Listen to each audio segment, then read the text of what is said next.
Strength Warehouse presents Go Heavy or Go Home podcast. I am your host, Nate Boley.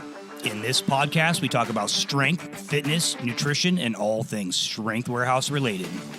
Hey guys, welcome back to the podcast. I have a special guest, Mr. Todd Tolces here. He's been a member of our gym now for almost 3 years, I believe. It's been almost 3 years. Almost 3 years. It's certainly over 2 years. That's for sure, yeah. It was with a little bit of time off here and there. But welcome to the podcast again. This is your second time coming on. Todd's been a great guy to train and just a good old person to hang out with and chat with. He's also been our member of the month a couple times. And we've got some stuff to talk about today. So Todd, go ahead and introduce yourself and just let's start from there. Hey guys. Yeah, I'm Todd Tolces. I'm the oldest guy in the gym. I'm 72. And I've been training with Nate for probably about 2.5 years now. It's been close. I've had other personal trainers in my life, and Nate he's definitely one of them. So I'm only kidding. Come on. That's great. Thanks, Todd. For my time on Earth, I have found that personal training is the most valuable to me. I started personal training with some other trainers probably about maybe 5 years ago. Okay. And that's where I found the value in personal training. Going to the gym is one thing, but I think when you have someone who keeps you accountable and gets you to show up every week or twice a week in my case, I found it much more valuable. And I think one of that reasoning might be because we help you keep a goal in mind, right? Goals are imperative.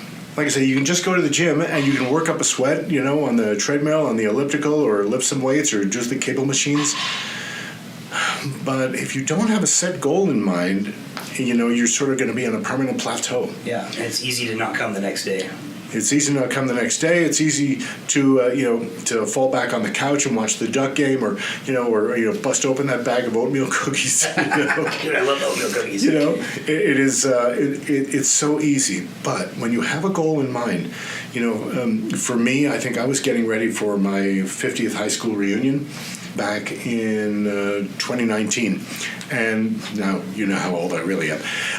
When I was getting ready for that, and I thought that might be good to look better at it, and I dropped about 35 pounds and got pretty well strong, and then I moved to Bend like about a year after that, and I had to shop around for another trainer, and through some trial and error with some other trainers here in Bend, I finally found this guy. And I think the important thing for me is to keep me on track, keep me accountable. If I've had setbacks, and brother, I've had setbacks. Yeah, we find a way to work our way through them, and to move forward, and to continue to get stronger and achieve the goals that I want to achieve. That's awesome. So going into setbacks, let's start out with the first one. So you came to see us, and you already knew that you were going to need 1, possibly 2 knee replacements. Right. I was certainly a candidate for knee replacement on both knees. One knee was certainly worse than the other. At that point, I hadn't even gotten scheduled for knee replacement yet. When we first started out, we were busy here in the gym, and we got busier. We were lifting heavier than I've ever lifted in my life. Yeah. We had loaded up that leg press machine, and I was up to about 500 pounds, which I think I posted at one point.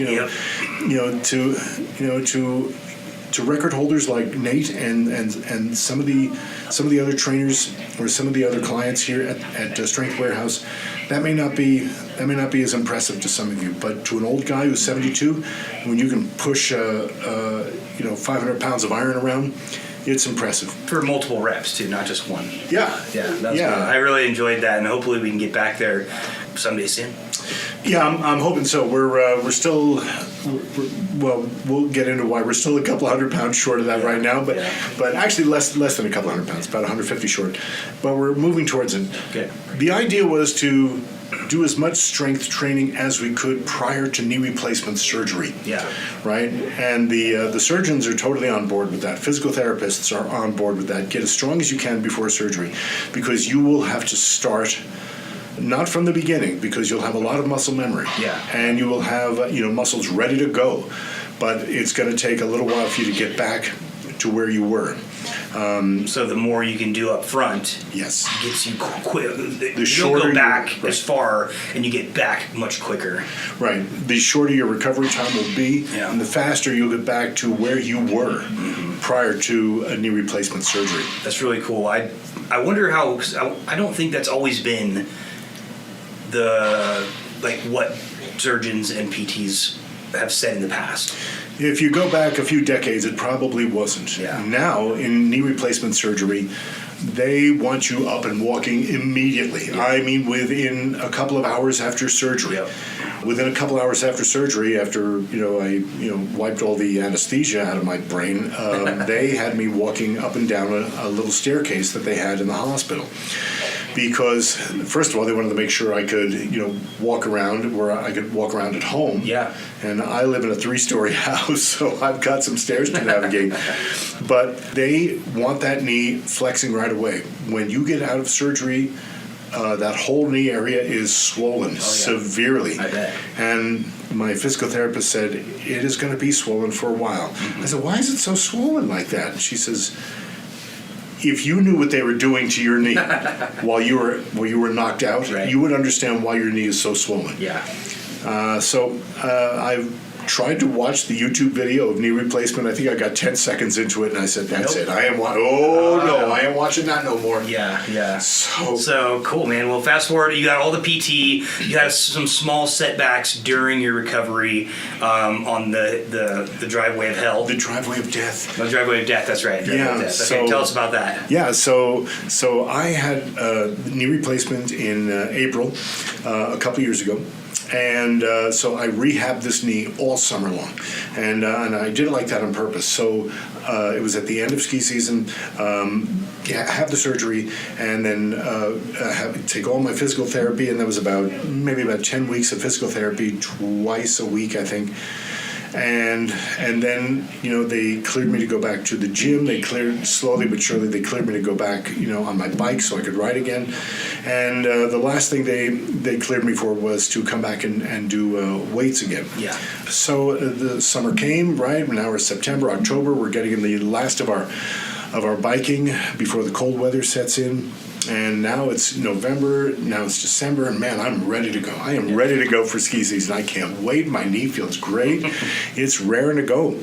We've been working out with Nate here at Strength Warehouse. My leg strength it's not quite as strong as it was before I went into surgery, but we're getting closer every time. Yeah.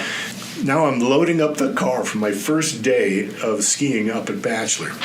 And my buddy Tony is coming over, and we're all excited, and I'm loading up the Outback.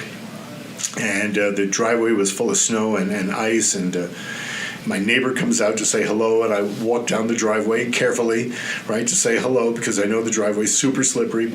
And I get to the bottom of the driveway where it's flat. Yeah. I'm not even on the incline part. It was a flat part? Oh. Yeah, it was like it's where the driveway met the street. It's perfectly flat, right? And I go down like a house of cards, and I land right on my brand new knee. Yeah. My brand new titanium knee. And it's like, my first thought was, oh my God, my ski season's over before it even starts. My second thought was, my surgeon is going to kill me. Yeah. I've destroyed her work of art. So I managed to, crawl back up to the house. But it was extremely painful. Oh man, it was. And it swelled up pretty good. And I thought, oh my God, I got to get it x-rayed. Let's get the bad news. So I went into to urgent care, and they took a look at it, and they said, there's nothing wrong with this. Yeah. And they said, is that a new knee? I says, yeah. I says, that's solid titanium.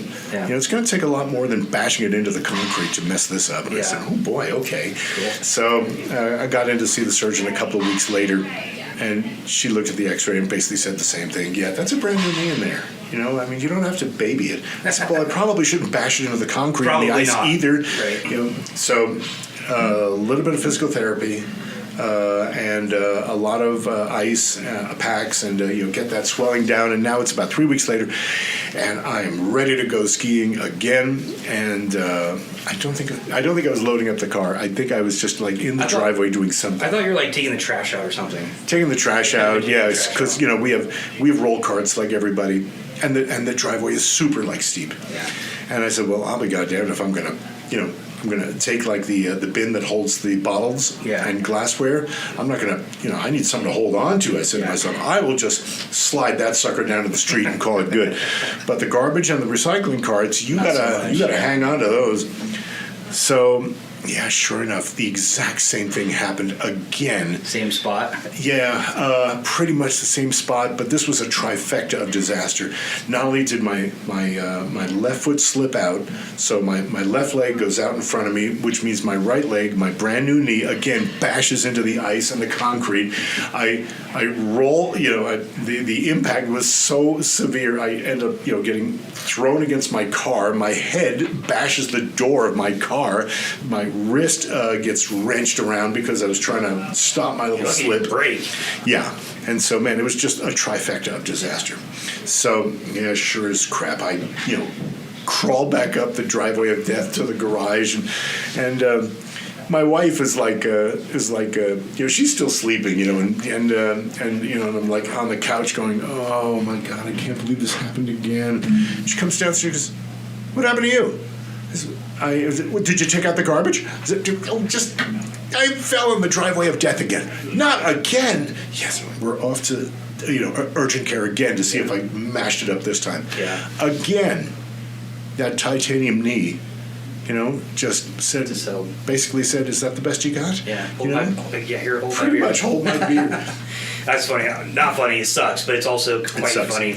I did something really similar this last winter.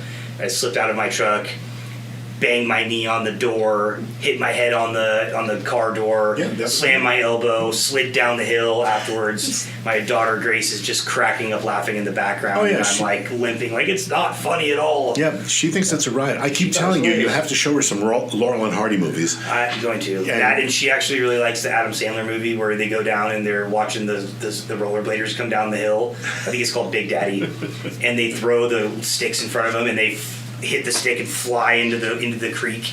It's quite funny. She laughs pretty hard about that.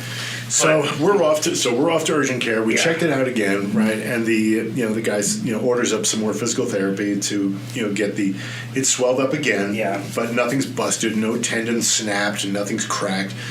So after a couple of weeks, basically now we're in January, we're ready to rock again, right? And as it turned out, and that was last ski season, as it turned out, it was the busiest and most rewarding ski season I had ever had. We continued to work out here at Strength Warehouse, right? And Nate has got me progressively getting stronger and stronger on leg exercises, on leg presses, and you can see the results. Things that I couldn't do before, we can do now. Yeah. Weights that we couldn't lift before, we can lift now. So a lot of it, we're working on stability too for your ankles and doing those single leg stuff, which translates to what you're kind of doing in the ski stuff. Yeah. It's tough to find an exercise in any gym that replicates what you're doing as a skier.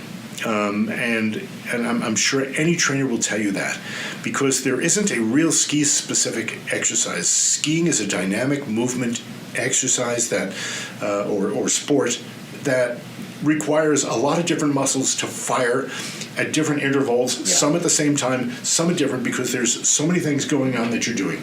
You're turning, you're going fast, you're stopping, you're starting. You're balancing, you're on one foot, you're on the other foot. Yeah, you're transferring your weight from one to the other, again and again.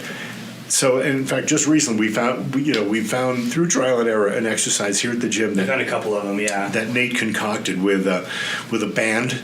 That we hooked up to one of the Smith cages and wrapped it around the back of my knee, right? Yeah. And then go into a squat position, right? And lean back and let that thing like pull you forward, and then you lean left and you lean right. So you've got weight on one foot, and then you've got weight on the other foot, and then you got weight on the other foot, and then you got weight. And that actually replicates the pain that you feel after, And then I hooked you up with a band on your hips and pulled you to the side and then pulled you to the other side. Do you remember that? Yeah. So that was trying to emulate more of the centrifugal force you feel as you're turning. Right. And, we were just talking about that. I'm not built like a skier. I'm, about 225 or so. And so I'm a little bit bigger than a lot of skiers or snowboarders. And so I am constantly battling to stay under control, because when you're that heavy, it is so you can pick up a lot of speed real fast. Yes. On any slope, regardless of how steep it is. Just start seeing you flying down the mountain screaming, "Ah!" That was me. Help. That was me about 50 years ago. Yeah, that was me in high school. Yeah, that's funny. So after we, finally got back in business again, and had a great ski season, and I skied more vertical feet and more days skiing and more runs. It seemed like each time you came back, you had another PR. It was awesome. So ski season ended, and then summertime came, and we're back here at Strength Warehouse, continuing to gain strength and mobility. Right around Labor Day, I was watching I wasn't even doing anything strenuous at all. I was on the couch watching the Ducks get the piss beat out of them. I was watching a football game on the couch, and I had a heart attack. I'm just sitting around, not doing anything, and I had a heart attack. I didn't know it was a heart attack, but Cindy and I jumped into the car and ran over to St. Charles, and you say the magic words when you get if you get to any emergency room, and you want to be seen first, mention these magic words: chest pains. Yeah.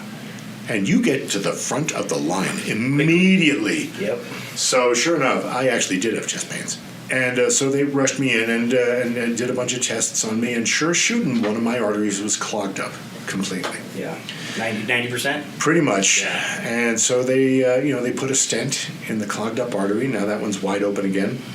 And they said the other arteries, there is some stuff in there, but not enough for a stent, and certainly not enough for a bypass. So just we're going to fix this one, and the other two we can take care of with medication and diet and exercise. Yep. So that's what they did. They put me in cardiac rehab for about 3 months. Yep, I remember that. 3 times a week, and that's basically where we're over at St. Charles. They have a cardiac unit where they basically hook you up to any of your choice of cardio machines, a rower or a treadmill or a bike or an elliptical.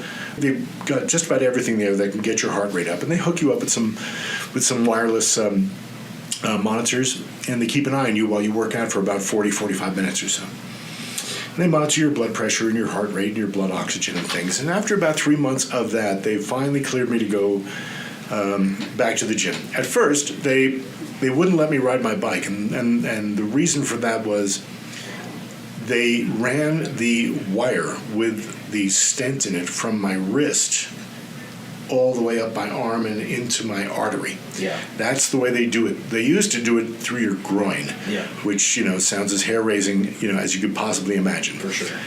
But now they do it through your wrist. And since they had to slice my wrist open a little bit to get the stent and the wire in there, they didn't want me leaning on the handlebars. Gotcha. And busting that wound open again. Yeah, that makes sense. So they wouldn't let me ride my bike, but they would let me go back to, back to Planet, and they wanted me to work out 30 minutes of cardio a day. That's what they wanted, and they wanted it every day. Yeah. And this was, after I was, finally graduated from cardiac rehab. Then they said, okay, you've graduated, you can go on your own back to Planet.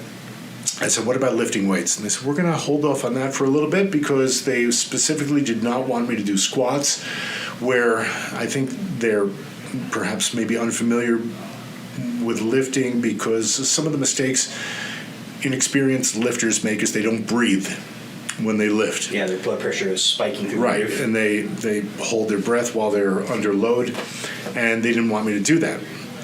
So I said, okay, all right. And then finally they cleared me to go, back to lifting. So we've been, on the rebound since then. So we're back at Planet, we're back here at Strength Warehouse, and now that it's the end of February, we've been skiing since the beginning of the season. Yeah. We've been skiing up at Bachelor in December. We had kind of some iffy conditions up there, but they cleared me to go do that as well. Yeah, that's awesome. I'm on some, a bunch of drugs I've never heard of before and can't even pronounce the names of which. but with that and modification of your diet and regular exercise, I should be, just fine, for the next century. Yeah, right? The next century, absolutely. I think something to take away in this, what you just said here, is when eventually life's going to kick you in the butt and knock you down, you formulated a plan with your coach and your doctors, right? Each instance to come back, right? So a lot of times when you get to a certain point with physical therapy and your doctors, they kind of just say, okay, this is as far as we can take you. See you later. And you don't necessarily are not 100% ready to go back into the gym. Like after your knee replacement, how many weeks did we do your recovery work outside of the physical therapy? Right.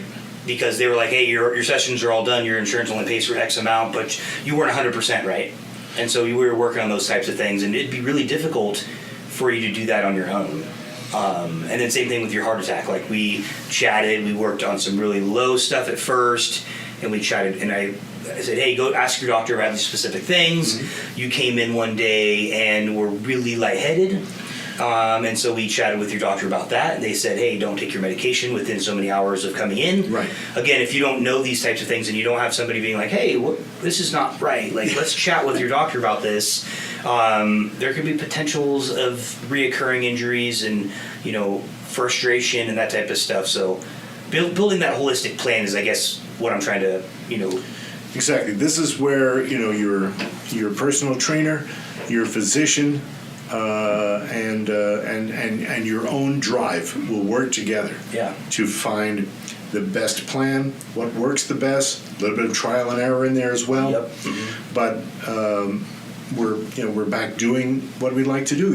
My quality of life has not suffered because of a heart attack. And truth be told, the doctors who took care of me at St. Charles, we're just an ace team.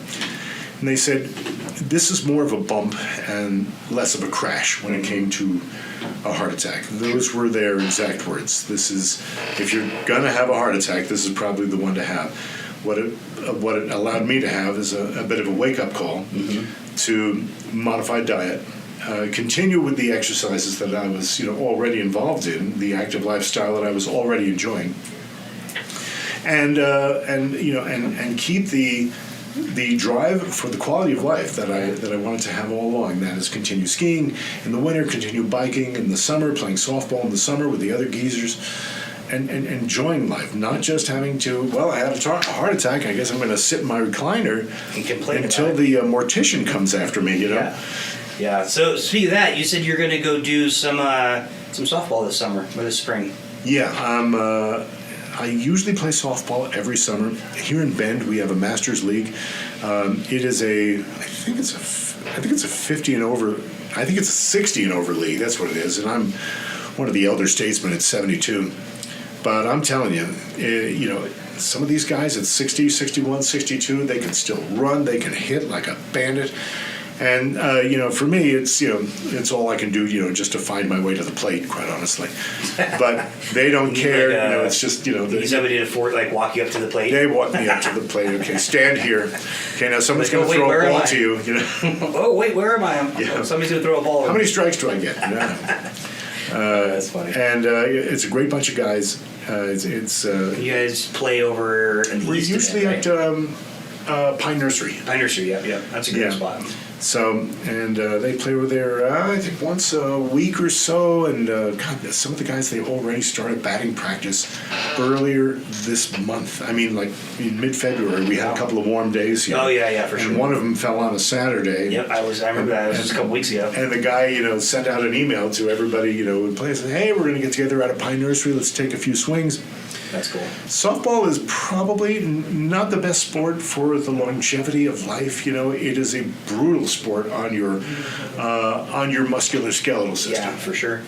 Biking is much better. Swimming is much better. Yeah. But baseball's fun. It's a good sport. It is It's fun. It's just hard, especially if you got to run really fast, you trip, you might fall, all that type of stuff. It happens. Hopefully you don't get hit with a baseball or softball. Yeah, and it's funny in the Geezer League, right? You pitch from behind a screen. Did I tell you that? Yeah, because you want them to go up 6 feet, so it's right. So you pitch from behind a screen for a couple of reasons. In softball, the arc of the pitch when it leaves its hand, it's a minimum of 6 feet in the arc and a maximum of 12 feet. It can't go any higher than that.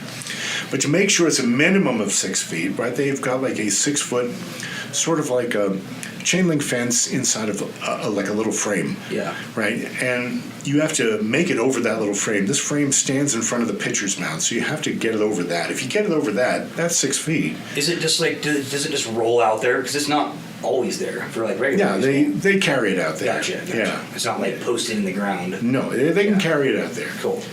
So it's there not only to make sure the pitch is a minimum of 6 feet, but it's also to protect the pitcher from getting a line drive back in their face.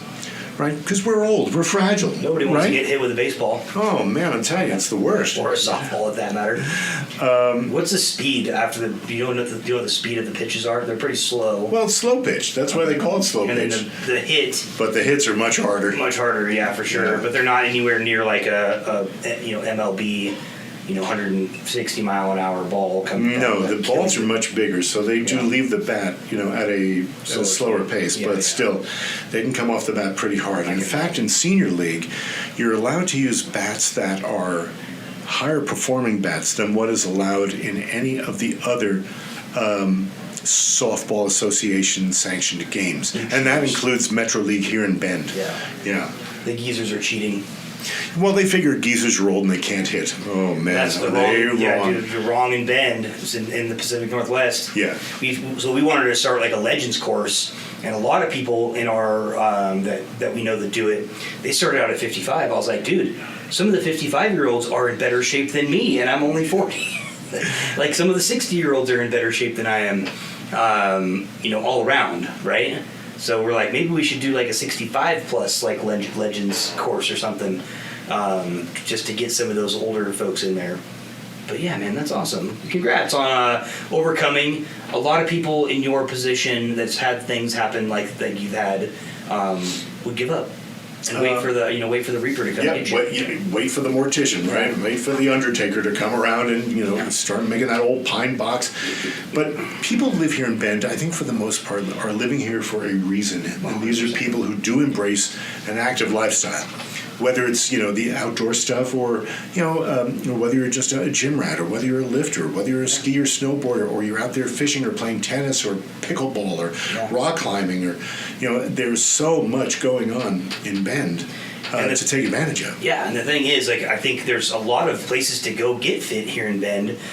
People come specifically to see us because we're very well versed in the strength aspect of it, and not a lot of gyms here in Bend are. They're more on the cardio or the lighter strength training stuff, which will give you benefit, just not quite on the same level as the stuff that we do. But yeah, there's a lot of places in Bend because there's a lot of people here that are active. Right, and we started talking about that before. I do go to Planet because they've got a lot of stuff there. They've got a lot of cardio machines, and part of my post-heart attack regimen is to get at least 30 minutes of cardio in per day, or at least 5 days a week. I think they wanted me to do 150 minutes of cardio per week, which would be 5 days, 30 minutes a day. Yeah. So when I'm skiing, I'm sure I get more than 30 minutes of cardio, and when I'm here, I work with Nate, and I'm really, we work pretty hard. So I know I'm getting my 30 minutes here in an hour-long session. And when you're just getting a different type of cardio to the weights. It's a different workout, for sure. And so it's funny because when I went and did an Orange Theory class on Tuesday, did I tell you that? Yeah. I did. So they want you to keep yourself in like what they call the orange zone, which is like 85% of your max heart rate, which we didn't calculate because it was brand new. It was my first time. But somewhere in that 180, 190, right? Anyway, so I was on the treadmill and on the rower, and it took a lot for me to keep in that 85. I was mostly below in the 70% range, which means that your heart and your cardiovascular system are pretty good, right? And I wasn't just like power walking. I was jogging. I was on the rower trying to beat the lady next to me. She's been doing it for a long time, right? And there's a couple times it pegged out, no big deal. But as soon as I got to the weights, I grabbed the heaviest weights they have there, which is 60-pound dumbbells. Not super heavy for me, but heavy enough. As soon as I started lifting weights, my heart rate monitors was like bing, like pegged out at like 95%. And I was instantly started sweating versus the other stuff. I was like, I could go harder, but it was hard to keep in that realm, I guess. So lifting weights, in my opinion, if you do it right, can make your heart rate, higher for longer than doing steady state cardio. And that's what we do here, in personal training for an hour, twice a week. The reason I still go to Planet, even though I'm here twice a week, is because, you got to do stuff on the other days, too. You can't just, come in for a personal training session and expect results.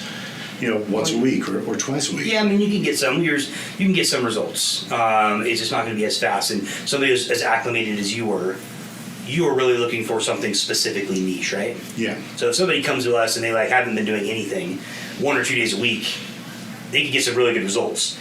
But somebody like you, there's hey, I'm skiing, I'm playing softball, I'm already going to the gym. You're looking for a specific result, right? Mm-hmm. And you're right. If you just came in and said, hey, I want to be the best snowboarder out there, 2 days a week of personal training is not going to get you there fast. Probably not. Yeah. And also, the cardiac unit wanted me to, get a cardio workout a few days a week. Sure. In addition to coming here. I'm able to, get a couple of days a week, when I go skiing for a few hours, so I can meet my requirement there. But also, getting to Planet, they do have a flood of cardio machines there, whether it's bikes or ellipticals, treadmills. They've got rowers, so those are helpful for me. Sure. Because they wanted to make sure that I get my cardio in. Yep, absolutely. Right. Absolutely. Right on, man. Well, hey, this is a great podcast. Do you have any other helpful tips that listeners could take and get some value out of? Well, this is something I've said since I started personal training about 5 years ago, and that is nothing breeds motivation like results. Yeah. Nothing. You start training or you start taking fitness classes and stick with it for a few weeks, you will start to notice it first. Your friends will start to notice it next. Yeah. Your clothes will start to notice it next. Yeah. Right? You will see results, and nothing breeds motivation like results. You want to get the motivation to come back to the gym? Wait till you see your clothes start getting looser or start fitting better. Wait till you find out that you can run up a flight of stairs without being out of breath. Yeah. Wait till you find out that you can go skiing for 3 or 4 hours straight without a break and not even feel tired. That's what it's all about. 100%. Yeah. How long can you move? Pain free for as long as you can, right? Yeah. And then that's a great segue for motivation. Motivation comes and goes, but consistency is what also will help you get the results, which breeds the motivation, motivation, right? So you get motivated to start something, and then the motivation goes away pretty quickly. And then you have to be consistent with it. And once you be consistent with it, that's what breeds the motivation, because you're going to start getting the results that you want. Yeah. And a lot of people struggle with that. It's a bummer. We started talking about this when we had just finished our training session today, listeners. One of the things that that I know better than anybody, because I am the oldest guy in the gym. That's right. That is, use it or you're going to lose it. Mm-hmm. Right? So if you're not, if you're living a sedentary lifestyle, if you spend most of your time on the couch or just puttering around the house, and you're moving from an office chair to a dinner chair to your bed to your breakfast table chair, you're going to lose it. Yeah, first you probably won't have it. You may not have it. And then you're going to lose it even quicker. And once you get to a certain age, it's really difficult to start it back up again. You can get it. Yeah, you can get it. It does take work, and it does take a commitment. But as you get older and it becomes an ongoing battle to keep the wheels from falling off the cart, faster than you can put them back on. Yeah. It becomes even more important to try to stay with it. Absolutely. To try to stick with your fitness regimen, to eat better now. Because further down the road, all the junk that you ate in your 20s, 30s, 40s, and 50s is going to come back to bite you when you hit your 70s and your doctor says, Jesus Christ, your arteries are all clogged up with crap. Yeah. Is that a Reese's peanut butter cup in there? Yeah. Hey, let's break those out right now. That's right. Yeah, so that's the biggest thing. It's fitness is great, movement is great, nutrition and healthy lifestyles is the cornerstone of a long, healthy life. And it's a compounding effect. Yeah, 100%. You can compound effect against you, or you can compound effect for you, and that's really the decision you have to make today. And I hate it when people come in and they're like, "Oh, I'm going to wait 6 months." Okay, well, 6 months is going to turn into a year, and a year is going to turn into 2 years, and pretty soon 20 years have gone by and you haven't done anything. Make the decision now and just stick with it as best you can, for as long as you can. It's just like investing. The legendary ski filmmaker Warren Miller, right? Have you heard of Warren Miller? No. I know you're not much of a skier, but anybody who's been on skis knows Warren Miller. He's not with us anymore. His son runs the company, but he made a new ski film every year, and it was always sort of the coolest thing for people who were trying to get stoked for the ski season. He would release it in the fall so people could get jacked for the upcoming ski season. Yeah.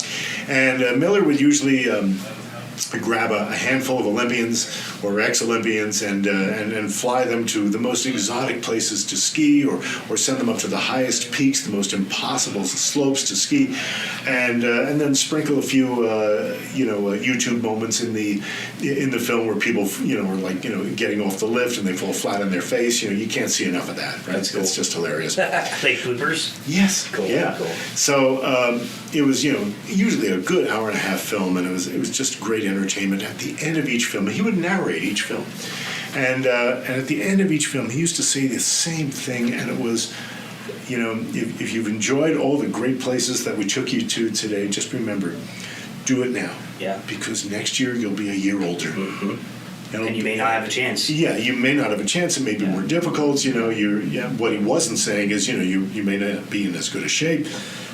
It may be more difficult. Yeah, you never know. It could be more expensive. So do it now, while you can. 100%, right? I get you. And so now is the day to start, even if you've never done it before.